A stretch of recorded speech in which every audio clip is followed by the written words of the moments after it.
अस्सलाम वालेकुम। सियाल दे दिन सन ते पिंड दे स्कूल दे टीचर ने ना आपदी क्लास दे विच ऐलान कीता कि सवेरे मैं तुहाडा टैस्ट लांगा ते जिहड़ा टैस्ट दे विचों पास होया ना उन्होंने एक बूटां दा जोड़ा जिहड़ा ना वो इनाम दिता जाएगा। वो बालां नूं बड़ा चाऽ चढ़िया, उन्हें सारे तैयारी की। अगला दिन आया, वो सारिਆਂ ने टैस्ट दिता, पेपर दिता ते टीचर ने जो वेख्या ना सारा टैस्ट ते सारे बाल ही पास। हुण बूटां दा जोड़ा एक सी जिहड़ा उन्हें इनाम देना सी ते बच्चे चौखे सन, इस करके वो छच्चो पंज पै गया कि हुण मैं किहनूं इनाम देआं।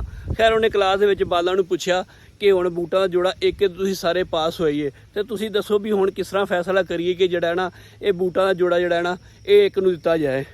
वो एक मुंडा उठिया, उन्हें कहा उस्ताद जी इस तरह करो, असीं आपदे नां दी पर्चियां पाने आ ते तुसीं एक पर्ची कट दे आइए, जिहदी पर्ची निकल आई ना उन्होंने वो बूट दे नाम दे दिया जी। खैर बालां ने आपदे नां लिख के वो एक डब्बे च पा के मास्टर नूं दे दित्ते। मास्टर ने एक पर्ची कड्ढी तो उहदे नां लिखिया अल्लाह दिता। और जदों अल्लाह दिता दा नां सारी क्लास ने सुनिया तो सारी क्लास उठ के ताड़ियां मारन लग पई ते अल्लाह दिता बेचारा उठिया, उठ के टुट्टी चप्पल के नाल टुर के मास्टर कोल आया तो उन्हें आपदा ना इनाम वसूल किया। तो उन्हें कहा कि मैं मेरा माँ प्यो बड़ा माड़ा सी, वो मैनू बूट नहीं सी लैके दे सकदा ते मैनू भी बूटां की लोड़ सी ते यह है कि मेरा इनाम निकलिया तो मैनू बड़ा चाह चढ़िया, मैनू बड़ी खुशी हुई है। अच्छा खैर जी, मास्टर ने सारे बालों छुट्टी कराई थी, ठीक हुण स्कूल का टाइम हो गया, तुसीं घर जाओ। अज वो पर्चियां का डब्बा फड़िया, वो बस्ते दे विच पाया तो बस्ता लैके घर आ गया। घर आ गया, आपदी मंजी ते बैठा ना बेध्यानी दे विच उन्हें ना पर्चियां वाला जिहड़ा डब्बा सी ना वो कड्ढिया ते कड्ढ के ना एवें पर्ची खोली। अच्छा जो एक पर्ची खोली उहदे ते भी अल्लाह दिता। अच्छा उन्हें फिर एक होर खोली, जो वो खोली उहदे ते भी अल्लाह दिता। उन्होंने क्या भी सारिया तो अल्लाह दिता लिखा। खैर उन्हें सारिया खोलियां शुरू करतियां तो सारिया पर्चियां ते अल्लाह दिता ही नाल लिखिया सी। अच्छा जो उन्हें सारा वेख्या तो मास्टर की अखां दे विच भी ना अथरू आ गया, तो सारी गल समझ आ गई। अच्छा इसे पर्चियां कट्टदे कट्टदे जिहड़ा ना उहदी उत्तों बुढ़ी आ जाती है तो उहदी अखां च अथरू वेख के आंदी मास्टर साहब की होया है, तुसीं रोंदे क्यों पे जे, तुहाडी अखां च अथरू क्यों आए ने। तो मास्टर उन्होंने सारी जी ना वो गल सुनादा है कि अज इस तरह होया है तो जिहड़ा सारे बालां जिहड़ा ना अल्लाह दिते दा ही नां लिखिया है भी अल्लाह दिते दा एहसास किया है।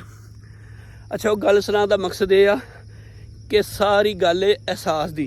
वो बालां सारियां ने अल्लाह दिते ते एहसास किया, उन्होंने पता सी कि ये माड़े घर दा है तो ये बूट नहीं लै सकदा तो सियाल दे दिन ने तो वो टुट्टी चप्पल के नाल आंदा है तो उन्हें सारियां जिहड़ा ना अल्लाह दिते दा नां लिखिया ताकि उन्होंने शर्मिंदगी भी ना हो। अगर वैसे वो सारे कहिंदे भी तू आ माड़ा है तो इनू बूट दे दिओ तो उन्होंने शर्मिंदगी होनी सी, तो इस करके सारे ही पर्ची दे विच उहदा नाम लिखता ताकि उन्होंने शर्मिंदगी भी ना हो, उन्होंने ये महसूस हो कि मैनू इनाम मिलिया है तो उन्होंने बूट भी मिल जाण।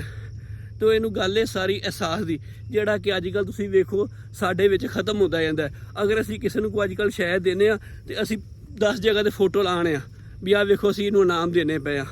तो एहसास तो कदी कदी दूसरा यह भी है कि कदी कदी बाल भी इस तरह के काम कर जाते हैं कि जिहड़े वड्डियां नूं हैरान कर दिंदे ने।